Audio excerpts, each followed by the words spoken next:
Good evening and welcome to the Guyana Tv9 News Bulletin for Wednesday, October 1, 2025. I'm Adana Doric. In the headlines tonight, President Dr. Mohamed Irfan Ali calls for regional dialogue in U.S. naval presence in Caribbean. Guyana maintains Tier 1 ranking in U.S. trafficking in persons report. Fires drop by 44% in Guyana. Fire chief credits national prevention campaign.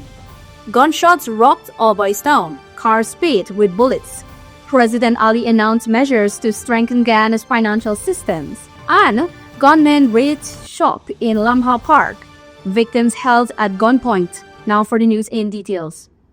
President Dr. Mohamed Irfan Ali has unveiled 9 new policies aimed at enhancing the oversight of foreign currency flows and usage in Guyana. These measures are designed to assist local authorities and commercial banks in strengthening financial monitoring and accountability. The announcement followed a high-level meeting with key stakeholders from financial sectors, including the Bank of Guyana, Commissioner General of Guyana Revenue Authority, and representatives from the country's commercial banks. The details in District Kong April's report. President Dr. Mohamed Irfan Ali stated that Guyana has the capacity to meet the current demand for foreign currency. However, the sharp increase in demand has prompted authorities to closely examine the situation. He highlighted that in 2024, $332 million was injected into the economy to meet foreign exchange needs. This figure has significantly increased to $1.2 billion in 2025, with an additional $160 million still pending disbursement. The implementation of these 9 standard operating procedures, SOPs, is designed to tighten foreign exchange controls, improve transparency, and prevent abuse of the system, especially in the context of rising demand and capital flight. President Ali rolled out the 9 measures that will be implemented with immediate effect. We took a deep analysis into what is happening so that the commercial banks can be aware. When you look at $1.2 billion that we have placed in the system, we've also noticed massive growth in credit card transactions. We're now examining that growth, profiling that growth to see whether personal credit cards are used to clear business transactions and in what volume, because this is important for us to understand. President Ali revealed that in 2023, credit card clearance in Guyana totaled $91.3 million. This figure saw a sharp increase in 2024, rising to $347.5 million. So far for 2025, the total stands at $252 million, a significant amount, especially with the holiday season still ahead. Clearance. That growth is extraordinary. And we have to see also where the clearance, and I just want to say this with the commercial banks here, because we intend to go deep and to have an analysis. We have to know what we are financing and through the demand for foreign currency. I've explained to you the growth. So with the technical team, we came up with a number of recommendations that we will be discussing for implementation. The president explained that these measures are a way of protecting the country's interests. During the meeting, the representatives of the commercial banks expressed their support for the measures, which they acknowledged will ease some of the difficulties they currently face. President Ali explained that the newly announced measures are aimed at closing existing loopholes and eliminating duplications within the foreign exchange system. He also issued a strong warning against the use of shell companies and related party invoicing schemes that are often employed to disguise capital flight. To support enforcement, the president noted that the central bank and the Guyana Revenue Authority will work in close coordination with commercial banks to ensure compliance and promptly identify any breaches. The full list of measures can be found at www.op.gov.gy. Colin Abrams, Guyana Tv9 News. As Fire Prevention Month gets underway, the Guyana Fire Service is celebrating a major win. A sharp drop in fire-related incidents compared to last year. Fire Chief Gregory Wickham says a nationwide campaign focused on education and prevention is helping to keep communities safer. Here is more. In 2024, according to Fire Chief Gregory Wickham, the Guyana Fire Service responded to a staggering 2,703 fire calls. But fast forward to this year, that number has dropped dramatically to 1,524, and it's largely due to the success of nationwide fire prevention campaign. As it relates to the statistics, as it relates to number of fire calls that the Guyana Fire Service would have responded to, last year this time, we would have responded to 2,703 fire calls. To date, we would have responded to 1,524 fire calls. So we have seen a dramatic reduction in the number of fire calls when we go to the comparison. Chief Wickham says the campaign, which was launched earlier this year, has focused on educating the public on fire safety, early warning systems, and the proper use of fire.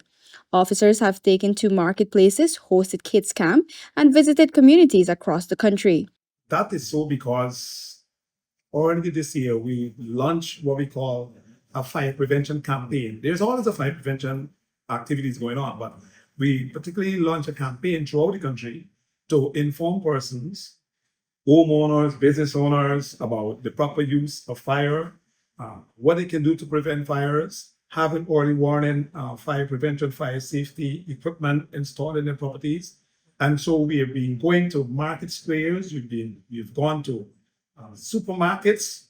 We have also launched what we call kids camp, and we've been meeting children in different communities throughout the country, speaking to them, encouraging them what good practices they can use in order to prevent fire. So we found that has been working well for us. And that has been the main reason why we have such a great reduction in fires. As Fire Prevention Month begins, the fire chief outlined several activities planned nationwide. The month begins with a national church service, followed by open days at fire stations across the country, giving residents a chance to tour facilities, take part in fire drills, and even walk away with fire safety tokens. We have drills that members of the public will take part in. There are tokens that will be given to them, fire service recognized tokens that will contribute to their protection in their homes. For example, fireballs. Fireballs are a particular type of ball that has extinction medium inside that they can install in their homes. So in the event of there being a fire, they can use it. And so we'll also have more community engagements. We'll also be going to the schools and enhance already what we've been doing. And so it will be a whole host of other activities. We'll be visiting homes of the elderly. Yes. And so private and public properties we'll be visiting, inspecting, and advising on fire safety. And that's a countrywide exercise. The Guyana Fire Service is encouraging everyone to participate in Fire Prevention Month activities and take proactive steps to protect their homes and families. Adana Doric, Guyana TV9 News. Guyana has once again achieved a Tier 1 ranking in the 2025 U.S. Trafficking in Person report. Marking the 9th consecutive year, the country has been recognized for its strong efforts to combat human trafficking. Faith Sandy has details. The annual report issued by the U.S. Department of State assesses the global fight against human trafficking and evaluates how effectively countries are protecting victims and prosecuting offenders. Minister of Home Affairs Honorable Anish Walrun welcomed the achievement, describing it as proof of the government's unwavering commitment to eradicating human trafficking.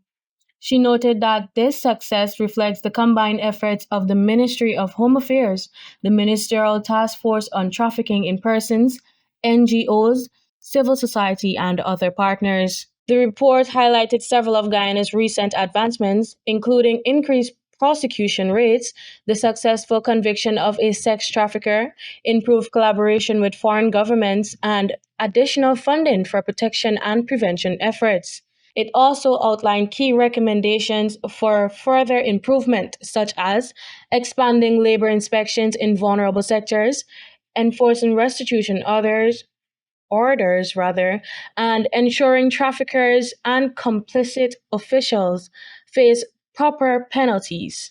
Minister Waldron emphasized that the government is committed to acting on these recommendations to strengthen Guyana's anti-trafficking framework. The U.S. TIP report is an annual assessment that ranks countries based on their efforts to combat human trafficking. The ranking is divided into four tiers: Tier 1, Tier 2, Tier 2 watch list, and Tier 3. Guyana is one of only two Caribbean countries listed in the Tier 1 status, the Bahamas being the other. A total of 33 countries attained Tier 1 status. Another 106 countries were listed in the Tier 2 category.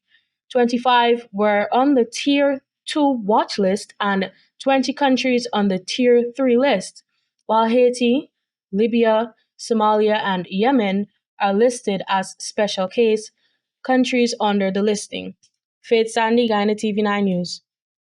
Newly appointed minister within the Ministry of Local Government and Regional Development, Pauline Sukai, has pledged to prioritize hinterland development and improve access to government services for remote communities. Speaking during her first public day activities with Guyana TV9, Minister Sukai outlined her mandate, expressing a deep commitment to bridging the service gap between coastal and hinterland regions. That I have some specific task also, and that is to support the hinterland development. There's still a gap, and our government is committed to ensuring that all that government is responsible for and access and delivery, that we are going to work hard in the next 5 years to ensure that the hinterland benefits, and not only benefit, but have access to what access is here for others. Sukai emphasized that development in the hinterland must mirror the level of access enjoyed in urban centers like Georgetown.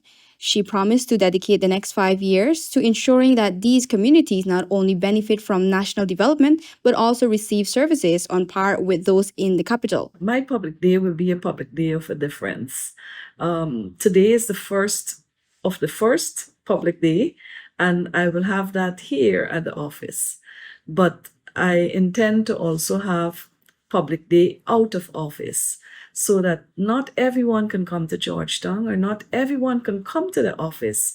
And so I'll make myself available for my public days on Tuesday to go out to regions or to NDCs and spend some time, or the better part of a day there, so I can meet people, I can listen to them, and I can help to represent their issues or to help to resolve some of it, because many of the issues that come are not necessarily resolved by us, but it's the fact that they want representation and other things that my colleagues from different sector ministry can help to resolve. And so it's important for people to be able to meet with leaders. It's important for people to have someone, their leadership, listen to them. And it's important to be accessible. So it's not, if I'm here all the time, people from, say, Region 1 may not travel down here to just to meet me. If they're in Georgetown and they have issues, they may want to stop by, and they know which day I'll be available. During her first public day activity, Sukai said a number of concerns were raised, including clogged drains and the need for improved drainage infrastructure. Matters, she noted, are typically under the City Council's purview, but which still warrant ministerial representation. Citizens also raised requests for more street lighting, a demand the government has already begun addressing through ongoing projects. These are City Council matters, but that doesn't mean that we cannot represent the matter where the citizen come to us. So that we can do that liaison. Others had to do with village water, accessible water. Water is available, but they get cut off for long periods. So they would like us to know that, they have a water problem.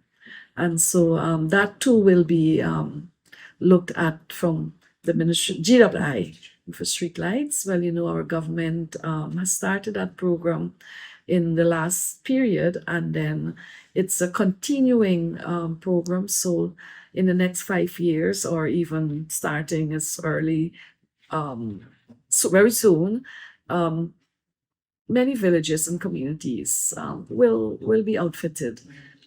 So that program will take care of those requests. Sukai underscored President Irfan Ali's vision for responsive governance. The president wants the delivery of services to be on point. As leaders and ministers, we must have a listening ear and be present for the people, the minister posited. Adana Dorek, Guyana TV9 News. Police are probing a late night shooting in Alboyson after gunmen riddled a parked car with bullets on Tuesday night. The 28-year-old owner, who was at home with his child around 21:40 hours, heard rapid gunfire near Cooper and North Horrell Streets. When the shooting stopped, he found his vehicle outside badly damaged. Crime scene investigators recovered spent shells and CCTV footage from the area is being reviewed. No injuries were reported, and the suspect is still on the run. A 68-year-old pensioner was robbed of his licensed shotgun, cash, and valuables after two men on a motorcycle ambushed him in Roswell, Georgetown on Tuesday evening. Police said the bandits, one armed, forced the victim to stop his vehicle before escaping with the loot. No injuries were reported. Investigations are ongoing. Guyana's permanent representative to the United Nations, Ambassador Caroline Rodriguez-Burkett, delivered a statement on behalf of the A3 plus group of countries, Algeria, Sierra Leone, Somalia, and Guyana, welcoming the Security Council's adoption of Resolution 2793 on Haiti. The resolution authorities the transition of the Multinational Security Support MSS mission into a new Gang Suppression Force GSF and establishes a UN support office in Haiti to provide operational and logistical assistance. Ambassador Rodriguez Burkett noted that the A3 Plus approach negotiations with a profound sense of responsibility to the Haitian people, stressing the importance of human rights safeguards, especially for children, who account for nearly half of gang membership. She also emphasized the need to support the leadership of Kenya, Jamaica, Barbados, the Bahamas, El Salvador, and Guatemala, which have been central to the MSS mission, according to her, clarifying the mandate and strengthening coordination among UN agencies in Haiti were essential steps to ensure the mission's effectiveness, accountability, and impact. We also recognized our obligation to support and strengthen the efforts of Kenya, Barbados, the Bahamas, El Salvador, Guatemala, and Jamaica, as well as the other countries supporting the MSS mission. By working to provide clarity with respect to the mandate and ensuring appropriate coordination and consultations between and among relevant UN agencies in Haiti, we sought to strengthen the effectiveness and impact of the mission's work, to promote synergy and foster a sense of accountability where necessary. The envoy further underscored the importance of CARICOM's role and the Haitian government's efforts to advance political transition, cautioning that credible elections remain impossible without first restoring security and stability. Without a secure environment, the prospects for free and fair elections and, by extension, lasting peace and development remain out of reach, she said, while acknowledging that the resolution did not fully satisfy every council member expectations. Ambassador Rodriguez Burkett described it as a constructive starting point and one of the best available options to address Haiti's dire security situation. She urged the international community to step up support for the mission, including contributions to the trust fund. We were committed to ensuring that the efforts of CARICOM and the Haitian government in advancing the political transition would not be in vain. We remained focused on safeguarding the valuable progress made over the last year, based on the understanding that the restoration of security and stability is a prerequisite for any meaningful progress towards free and fair elections. Our singular objective throughout this process was to ensure that we get things right, and that the contributions of the United Nations and the UN Security Council rise to meet the gravity of the situation. The severity of the current security crisis in Haiti demands an international response that is both meaningful and commensurate with the challenges being faced. We also recognized that time is of the essence. Reaffirming the A3 Plus commitment, she concluded, Haiti, a founding member of the United Nations, deserves nothing less than the full and sustained solidarity of the international community. Faith Sandy, Guyana TV9 News. President Dr. Mohamed Irfan Ali has called on Caribbean leaders to engage in open and mature dialogue regarding the increasing presence of United States naval forces in regional waters, emphasizing that it must be carefully examined in the context of border security challenges such as drug trafficking, illegal migration, and exploitation of maritime routes for transnational criminal activity. Colin Abrams has more in this report. President Dr. Mohamed Irfan Ali has urged Caribbean leaders to confront the growing presence of the United States naval forces in regional waters through open and mature dialogue. He reminded that the Caribbean region has always been seen as a zone of peace, and with the mounting threats from Venezuela, Guyana continues to respond with facts and truth, never hostility. He pressed for intelligence sharing among regional partners, stressing that only through collective discussion and transparency can the Caribbean fully grasp the implications of shifting military activity and protect its zone of peace. I mean, it's okay to say that you see the U.S. Building up military presence, but is there something else that is going on that the public is not seeing, and that is what the mature. You notice Prime Minister Matte, I think, refer to the building up of military on all sides, even in Venezuela. Yes. So, and that's of concern to us, because and that is why the mature conversation must examine the facts as to what is happening and who are the other players in the region. Recently, drug trafficking, illegal migration, and exploitation of maritime routes for transnational criminal activity have emerged as serious concerns for the region. Express our strong support in crippling transnational crime, illicit activities, but we are also,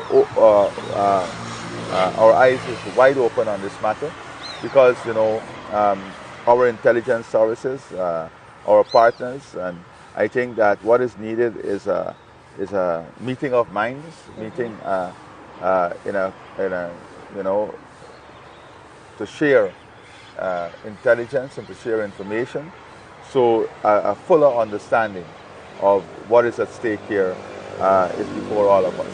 Mr. President, my last... At the close of 2025, Ghana will conclude its one-year tenure on the United Nations Security Council. Ghana has gained respect on the international stage as a voice of reason.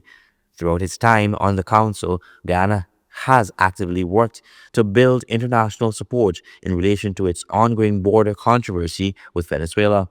And I believe that we have been able to make the case very strong that our borders were settled and that we are pursuing the controversy raised by Venezuela in the international court, and we ask them to respect that. In his address to the 80th session of the United Nations General Assembly in New York, President Dr. Mohamed Irfan Ali affirmed that Ghana will not be intimidated or cower in the face of ongoing threats and acts of aggression from Venezuela. Despite these repeated challenges, Ghana continues to place its trust in international law and remains committed to peaceful and lawful resolutions. Colin Abrams, Ghana Tv9 News. Minister of Agriculture Zulfikar Mustafa has attributed Ghana's growing agriculture sector to the over $104 billion investment by the government of Ghana. He said that this has not only transformed the country, but livelihoods of Guyanese farmers and citizens.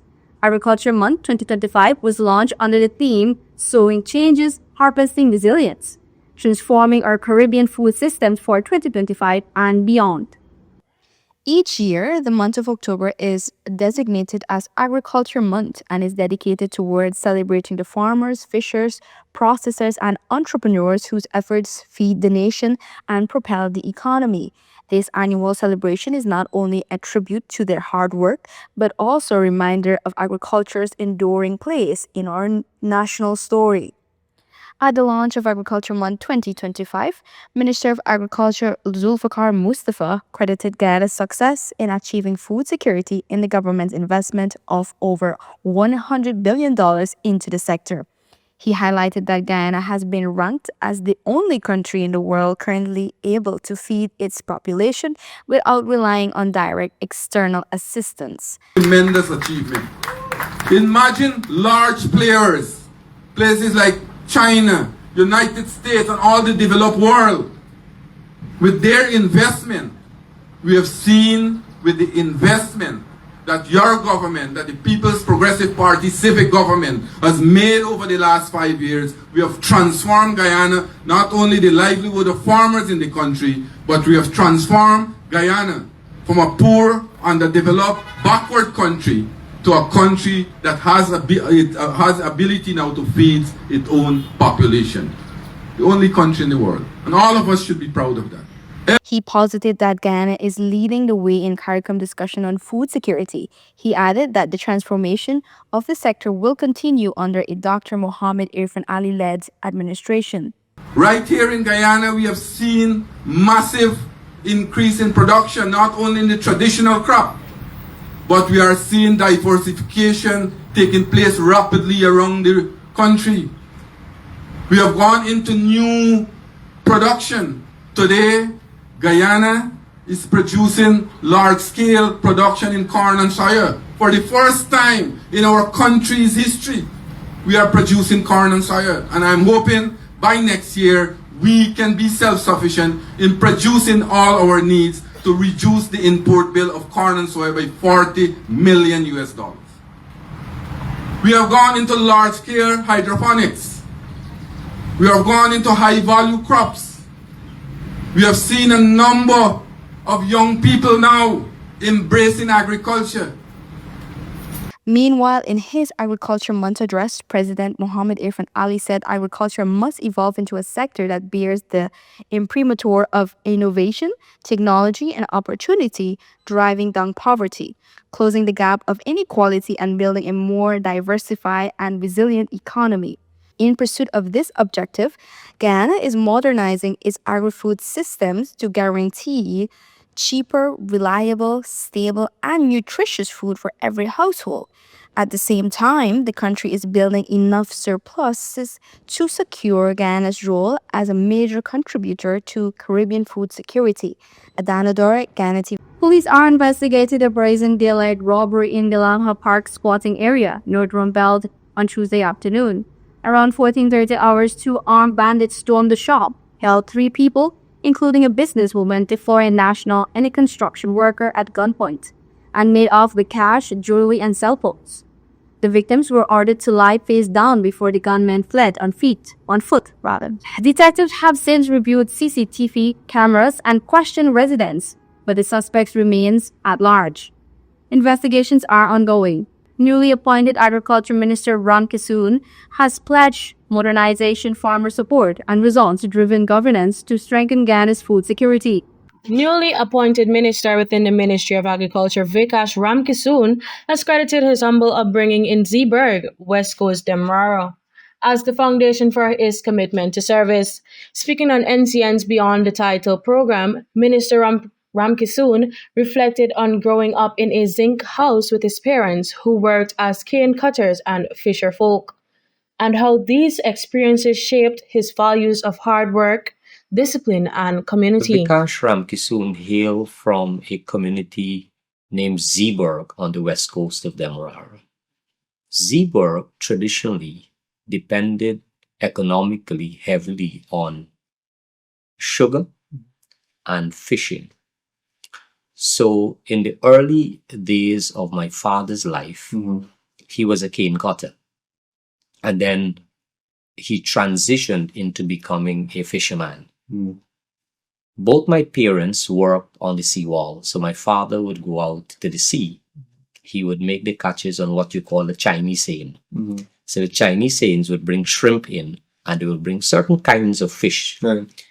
And so the fish that can be sold, they would sell. The minister said his priority will be advancing government's agenda to modernize the agriculture sector, with a focus on food security, improved drainage and irrigation, and support for small farmers. He highlighted President Irfan Ali's 25 by 2025 Food Security Initiative, noting that Guyana must continue leading CARICOM in reducing its food import bill while building stronger local industries. We have to make agriculture commercially viable. We have to ensure that at the international level we can compete. Those are, for example, the commitment we have to CARICOM. We have to ensure that we fulfill all the commitments that we have to make the sector viable.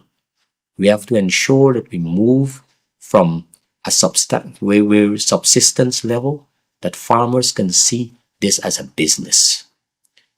So we have so much agreements, arrangements going on with different countries to ensure that we modernize the agriculture sector. Minister Ramkisoon pointed to the reopening of sugar estates, removal of value-added tax on farming equipment, and subsidies for farmers as major successes of the administration so far. He said his role will include expanding on these achievements while ensuring that farmers across all regions benefit directly from government programs. Our government reopened the estates. Look at that. D&I charges, remove them. VAT on fertilizer, equipments, agricultural implements, and so on, remove them.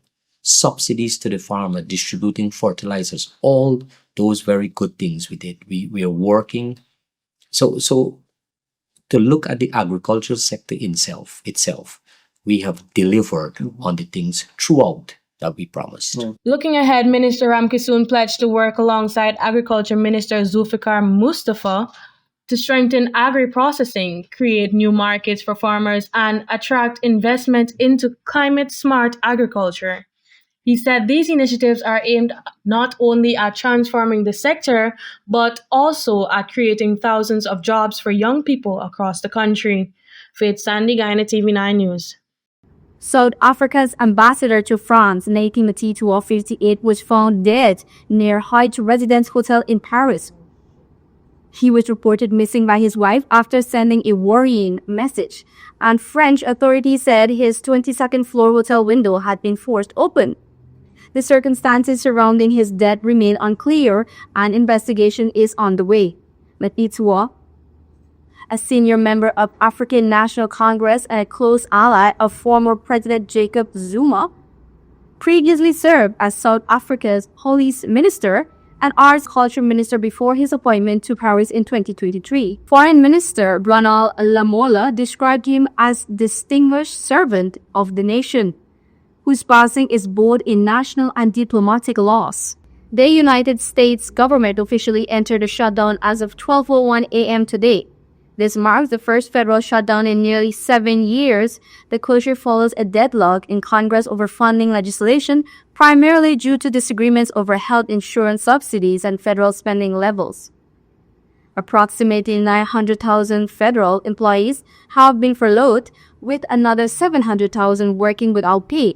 Essential services like Medicare, Medicaid, and Transportation Security Administration continue operation. But many agencies, including the Centers of Disease Control and Prevention, have suspended activities.